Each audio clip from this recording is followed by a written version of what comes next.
नमस्कार, मैं हूं आरजू अंसारी और आप देख रहे हैं राष्ट्रीय जगत विजन न्यूज।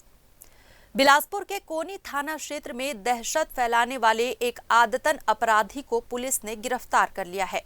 आरोपी अरिहंत मिश्रा उर्फ राजू राजा प्रांशु के खिलाफ कोनी थाने में पहले से ही अलग अलग 8 आपराधिक मामले दर्ज हैं।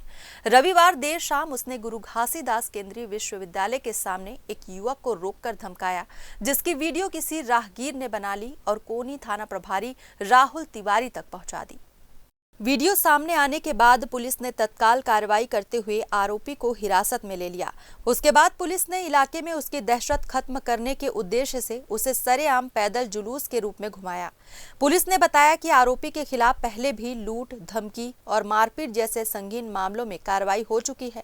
कुछ दिन पहले ही उसे सिविल लाइन थाना पुलिस ने लूट के एक केस में गिरफ्तार किया था। इसके बाद उसे आर्म्स एक्ट के तहत गिरफ्तार कर कोर्ट में पेश किया गया है।